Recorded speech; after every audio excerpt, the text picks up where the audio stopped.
So I know I haven't made a video in over a year, and that's because I've been busy with school. But now that it's summer, I thought I'd start off a new batch of videos, hopefully, by reviewing Infinite Jest by David Foster Wallace.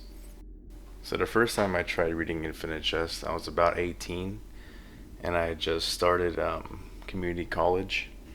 And when I was reading it, I basically thought it was the single greatest book of all time.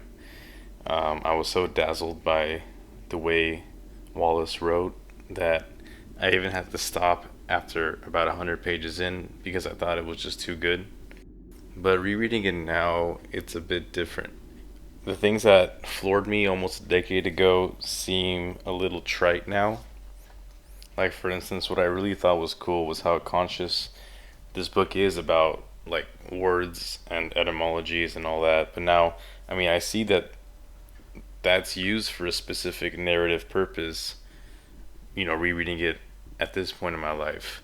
But back then, I was just kind of stuck on that. I was like, wow, this writer is really using a lot of cool etymological tricks and like writing tricks and like things like that. But this time that I was reading it, I was basically just getting sick of it. There were so many different things that I felt were irritating all at once, and I was close to giving up at around page 230. But I kept going just so I could make sure I wasn't making too quick a judgment, even though 230 pages is a pretty hefty amount for any other kind of book. But yeah, so the loose strands of the book's early plot basically just weren't adding up. And I just was sort of plodding through paragraph after paragraph of really dense and like self-conscious writing, and I was just getting a little frustrated because I thought this was just kind of like a big joke. I didn't really have much confidence in the book just because of the really weird, smarmy style of writing. At least superficially, that's how it felt. Um, now that I finally finished the book, I see a lot of these initial gripes differently, but I still feel like they're there in some way. So, in general, with this review, I kind of want to demystify the book a little bit. Um, I don't think it really matters the length of the book and the end notes, etc. I kind of want to go straight into what the book says, and I'll do that by discussing what I liked about the book and what I didn't like. So, the things I liked about the book are, well, first, there are some parts of the book that are just, unarguably funny and clever and witty and well written. Um, there are some scenes that once I read them, I really just wanted to put the book down and kind of just think for a while about them and just kind of ruminate over what I had just read. Also, some of the themes of this book, I really like the way Wallace treats them. Like, obviously this work talks about entertainment and addiction, things like that. But I also really enjoyed reading other themes that were sort of obliquely explored in the book. Like, for instance, waste.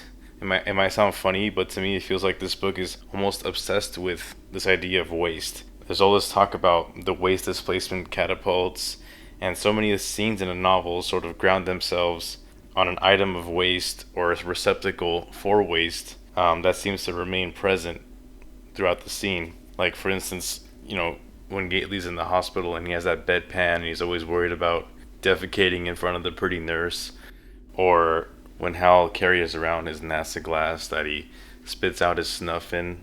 Not to mention the overarching story of Onan, sort of giving away land that they toxified with waste to Canada. I think even the excess of words and information in the book ties into this whole theme of waste, because there's no doubt that this book contains a lot of information and a lot of details. And I think this was intentionally done to sort of make us confront excess by the very act of reading the book. Another theme I thought was cool was this idea of interdependence and how a lot of the characters in a novel are sort of attached to this sort of deformed or, unhealthy being or object, which is, basically kind of another way to think about addiction. Like, I think Wallace is trying to make us conflate this idea of carrying something sort of deformed and evil around as what an addict feels when they're addicted to a certain substance. Not to mention the bigger plot line of the North American nations being interdependent on each other and stuck with polluted land. And this kind of ties into another theme of disability and how disabled people are treated in this book. I think disability studies would have a field day with this novel. Like, for starters, what does it mean that the terrorists are people in wheelchairs? And, what role does deformity play in general? Because there are so many characters in this book that are deformed in one way or another. And I feel like there's an underlying idea that could be drawn out of this depiction of disability or deformity in the novel. Something I like about the way Wallace crafts his scenes is how three-dimensional they are. This book doesn't really have a linear plot. It's kind of like a painting. And I'm pretty sure Wallace was playing around with the idea of a book sort of being consumed in the same way a painting is consumed, i.e. all at once.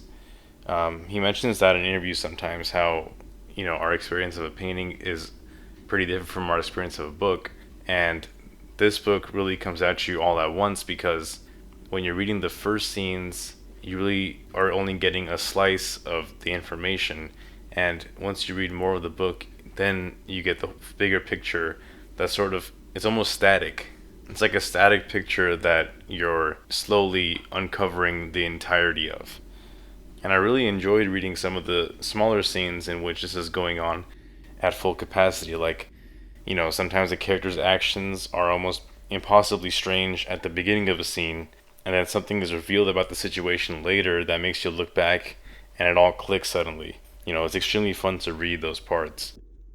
And the narrative structure in general is very fun to be in. Like how parts of the book's main plot you read 300 pages ago suddenly light up and make total sense. There are quite a few moments where the coming together of the book's overall plot was just excellent and enjoyable. I can easily see myself talking about what happened to which character and uncovering like what even the ending of the book was about. The way Wallace structured the book basically is a lot of fun, and I can tell he put a lot of thought into it, and I totally appreciate that. Like, after I finished it, I looked up some ideas that some people had about the ending of the book, and I noticed that I didn't realize, of some of the hints about some of the characters and what they were really about and what they were really doing. And it was just cool to be like, oh, so that's what happened, or now I see why this random paragraph on page 34 makes total sense. So whatever thought Wallace put into this plot line, I think really paid off. But this fun over and over as I'm reading gets overshadowed by, what I didn't like about this book, which was that generally the writing style is really irritating to slog through. For every extremely beautiful and amazing piece of writing, emotionally and literarily unbelievable and fun and cool, there's like 100 pages of annoying verbiage. Not only is the writing on a technical level way overdone, there were often used tracts of semi-inconsequential, plot stuff that I'm just about screaming for it to end. Sometimes the amount of incidental detail felt depressing to read, like drinking way too much coffee at once, and thus forced to vibrate dully until it ends. And I can tell that the book was intentionally made this way, most likely.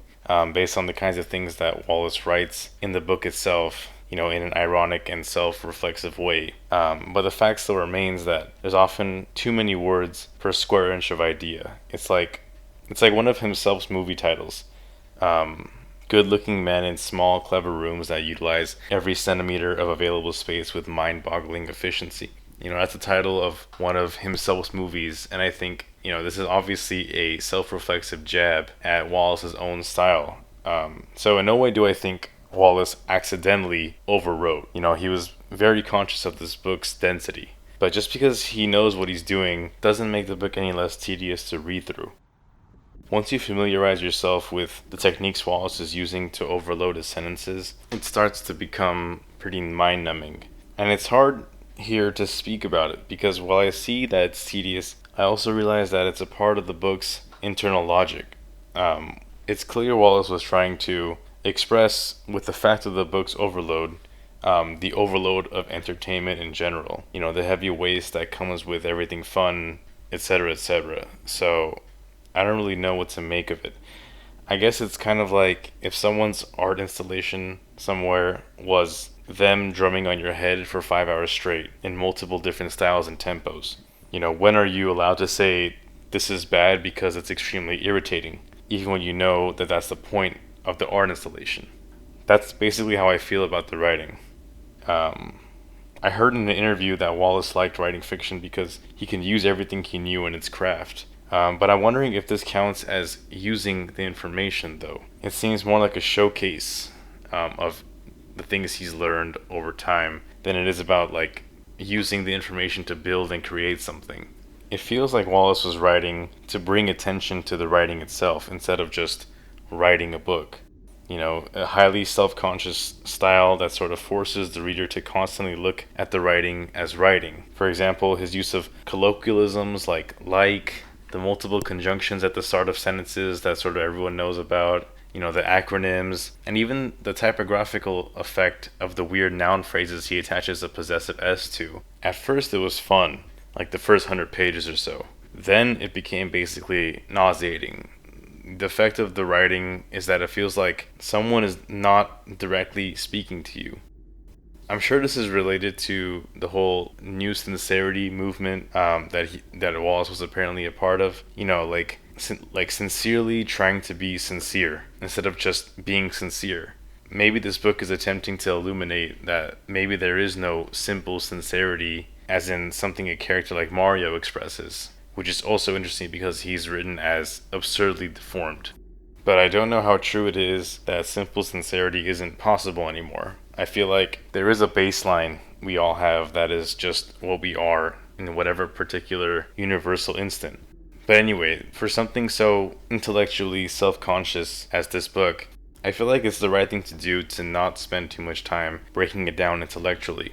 In terms of the writing, I could talk for a very long time about the literary techniques and ideas and references that Wallace uses on basically every page of this novel. You know, the novel is in fact sort of wonderful as a kind of farrago of writing techniques and ideas, and I think being able to parse through this book is a good sign that you're understanding some expert level fundamentals of writing in general. That may even be one of this book's primary pulls, I think, like to be able to say, yeah, I get it. But the thing is, you don't need this book for that. I don't necessarily want to get into the mechanics or the narratological theories that this book presents. I rather just say at the end here what the book feels like, because a gut level response to me slices through the Gordian knot this book leaves in its wake.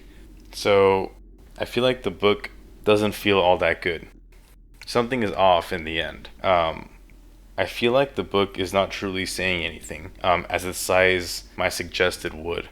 I can definitely feel the hints of interpersonal communication that Wallace has placed throughout the book. You know, there's of course something bubbling up to the surface in general, but I never feel like I got to experience Wallace's perspective on anything, or at least not directly.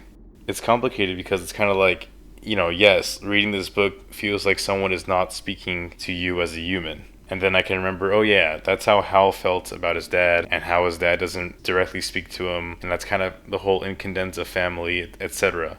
And I can really appreciate that on an artistic and intellectual level. The idea of a book not directly speaking to you to show you how bad and gruesome it feels to have 1,000 pages of words not say anything to you, you know, human to human. I can look at that chain and say, yes, that sounds pretty cool, but that's different from actually reading it. In the end, you still just have a 1,000 page book that seems to really want to impress you with words and footnotes, and so does not speak to you in a direct way. And I don't think it matters that this absence of human connection can then intellectually or artistically ramify into a 1,000 page novel. It feels like the most crucial step was always broken or just never there, and yet the rest of the novel continued to balloon in spite of that. And so my impression of this novel is not particularly favorable. Even though I enjoyed, a few slices of writing here and there, I feel like on the whole, this novel doesn't really cut it for me. And yeah, but I'm glad I finally finished it. So thanks for watching.